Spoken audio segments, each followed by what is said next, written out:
Ang Angeles City College o ACC na napaliligiran ng lilim ng punong kahoy dito sa Barangay Pampang, ang isa pa lamang ngayon na mega vaccination site ng lungsod. Sa pagbisita ng CLTV News Team sa kanilang ika-10 araw na pag-roll out ng bakuna ngayong araw ng Huwebes, 20 ng Mayo 2021, bihira ang bilang ng mga senior citizen na aming natunghayan sa pila. At dito kwento ni Lolo Bart Crisostomo ng Barangay Claro M. Recto, ang proseso na naisama sila sa pila ay sa pamamagitan ng pagbabahay-bahay ng Barangay Health Workers o BHW. Kami po itinawagan kahapon dito ng araw ang vaccination site. Kaya ngayon ay nandito na kami. May nagpunta po sa amin na nagsusulat ng mga pangalan na kaya tapos naghintay na lang kami ng Actually po siyang pero ako nung Lunes pa. Higit 2,000 individual ang inaasahan sa kada scheduled rollout ng vaccination program dito sa Angeles City College, na kung saan halo ito ng first dose ng A2 Priority Eligible Group o mga senior citizen at A3 o ang mga adult with comorbidity. Alas 6:30 ng umaga bukas na ito sa mga senior citizen at hapon naman ang mga nasa sektor ng A3 adult with comorbidity. Okay. Bali, yung target po namin sa isang araw, pag nag-vaccine po kami, nasa 2,000 po. Sa pagmamatsyag ng news team, naabutan namin ang ilan sa mga kapitan ng barangay sa Angeles City na tumanggap na ng second dose ng bakuna. Upang iklaro ang sentimiento ng ilan sa kanilang mga kabarangay na nababagalan sa takbo ng master listing sa kanilang komunidad, kinompronta namin ang ilan sa mga kapitan.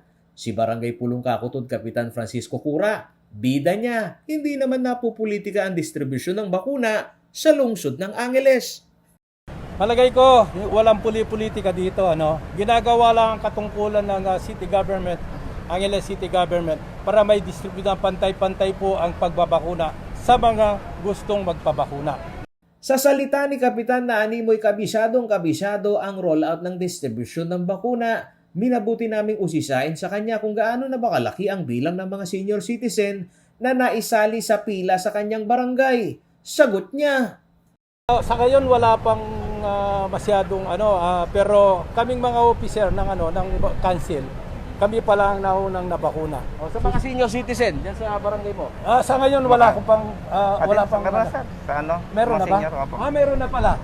buwan pa ng Pebrero hanggang sa kasalukuyan, umuusad ang vaccination survey sa kada komunidad sa Angeles City. Karamihan sa mga nakausap namin na senior citizen na nakapila dito ay kabilang umano sa mga respondent na kaagad na tumugon para magpabakuna.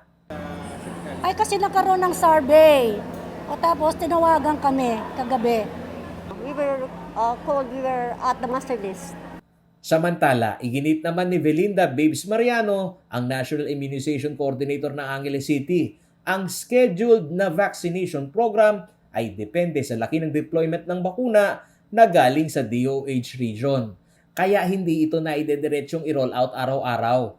Nasa 55,000 umano ang populasyon ng senior citizen sa Angeles City. Ngunit ang na-deploy na bakuna ay limitado. At kasama rin sa intindihin ay ang mga dumating na AstraZeneca na kailangang kaagad na maipaubos. Ang vials po natin is 857. Ilan po? 857 na vials na AstraZeneca. At saka yung Sinovac na 9,940, but we still have remaining 34 doses for the second dose na darating ngayon. Okay. Then another, ilan pa yung mga second dose kasi we will not give Sinovac muna. We will still have to finish all the AstraZeneca.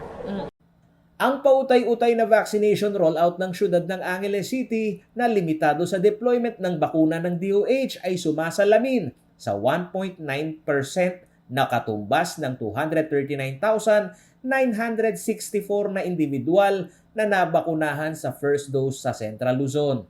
Kabilang ang Angeles City College sa di umano'y 3,850 vaccination sites sa buong bansa na may kontribusyon sa 7-day average na vaccinated individuals na umaabot sa higit 100,000 ayon sa DOH. Paolo G. Santos, CLTV News.